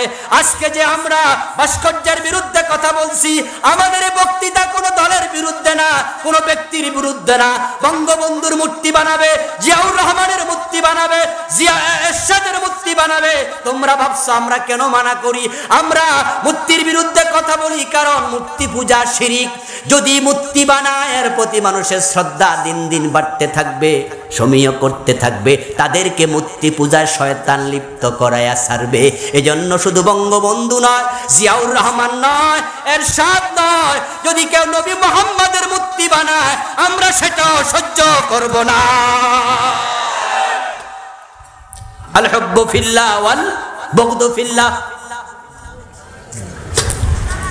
তুমি তোমার নেতাকে ভালোবাসো, কিন্তু তোমার নেতার ভালোবাসা হবে আল্লাহর জন্য। যখন নেতার কোনো কাজ, নেতার কোনো কথা আল্লাহর কোরআন হাদিস বিরোধী হয়, ওই নেতার সাথে সম্পর্ক রাখা যাবে না। আমাদের ভালোবাসা আল্লাহর জন্য, ঘৃণাও আল্লাহর জন্য। 4 নাম্বার, রাজুলুন যাকারাল্লাহ খালিয়ান ফাফাদাত আইনা। আরশে আজিমের নিচে জায়গা পাবে আল্লাহর সে বান্দা, যে বান্দা একান্তে আল্লাহকে ভয় করে, জাহান্নামের ভয় করে চোখের পানি ছেড়ে কাঁদে। রাসূলুল্লাহ বলেছেন, মা মিন আবদিন মুমিন ইয়াখরুজু মিন আইনাইহি দুমু ওয়ালাউ কানা মিসলু রাসিয যুবাব মিন খাশিয়াতিল্লাহ হাত্তা ইউসিবা হাররা ওয়াজহিহি ইল্লা হারামাল্লাহু আলাইহিন নার। আল্লাহর মুমিন বান্দা যদি আল্লাহর ভয়ে কাঁদতে পারে, তার চোখ থেকে মাছির মাথা পরিমাণ পানি যদি বের হয়, তার গালে আসার সাথে সাথে আল্লাহ তার জন্য জাহান্নাম হারাম বানায়া দেয়। এই জন্য বিশ্বনবী বলছে, কাঁদো কাঁদো কাঁদো আইয়ুহান নাস উবকু ফাইন লাম তাসতাতিউ ফাতাবাকু। কাঁদো কাঁদো আল্লাহর বান্দা কাঁদো, কাঁদতে যদি না পারো কমপক্ষে কান্নার ভান করো। এখন কাঁদার খবর নাই, সব জায়গায় হাসি। এমন কিছু তাফসীর মাহফিল হয়, মাহফিলও মানুষ হাসতে হাসতে পেটে ব্যথা হয়ে যায়। নাটকেও হাসে, সিনেমায়ও হাসে, গল্পেও হাসে, কবিতায়ও হাসে, কৌতুকে হাসে, সব জায়গায় হাসি। মাহফিল ছিল আল্লাহর ভয়ে কান্দার মজলিস, এখন কিছু মাহফিল হয়ে গেছে হাসির মজলিস। কাঁদতে শিখতে হবে বন্ধু, কাঁদতে শিখতে হবে। রাসূলুল্লাহ সাল্লাল্লাহু আলাইহি ওয়াসাল্লামের অধিকাংশ সাহাবী চোখ নিয়ে মরতে পারে নাই, অন্ধ হয়ে মারা গেছে অধিকাংশ সাহাবী। ইউসুফ আলাইহিস সালামকে হারায়া হযরত ইয়াকুব আলাইহিস সালাম কাঁদতে কাঁদতে অন্ধ হয়ে গেছে। আল্লাহর কোরআনে আছে না নাই? দুশ্চিন্তা, কাঁদতে কাঁদতে অন্ধ। বেশি কানলে চোখের পাওয়ার কমে যায়, অন্ধত্ব আসে। ইউসুফ আলাইহিস সালামের গায়ের জামাটা পরবর্তীতে চোখে লাগানোর সাথে সাথে আল্লাহ আবার চোখ ফিরাইয়া দিছে। আল্লাহর ভয়ে কাঁদো, আল্লাহর ভয়ে কাঁদলে পরে আল্লাহর সে আজিমের নিচে জায়গা দেবে। 5 নাম্বার, রাজুলুন দাআতহু ইমরাতুন যাতু হাসাবিন ওয়া নাসাব ফাকালা ইন্নী আখাফুল্লাহ। ওই যুবক, ওই যুবক, ওই মুসলমান যাকে একজন নারী সুন্দরী আহ্বান করেছে, আসো ব্যভিচার করি, জেনা করি, কাছে আসো। সুযোগ পাওয়ার পরেও ওই ব্যক্তি বলছে, ইন্নী আখাফুল্লাহ, আমি আল্লাহকে ভয় করি।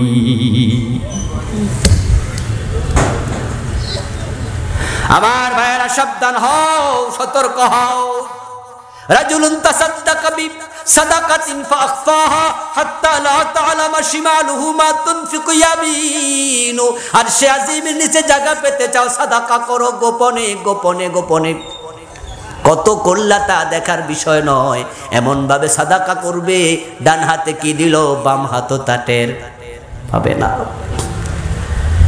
আপনি জান্নাতে যাবেন না জাহান্নামে যাবেন, আপনাকে এখানে টিকিট বুকিং দিতে হবে। দুনিয়া এমন এক জায়গা যেখানে টিকিট বুকিং দেয়া যায়, এখানে জান্নাত পাওয়া যায় না। আর মরার পরে আখিরাত এমন এক জায়গা যেখানে জান্নাত পাওয়া যায়, নতুন করে টিকিট বুকিং দেওয়ার সময় আর থাকে না। টিকিটটা এখানে বুকিং দিয়ে যেতে হবে।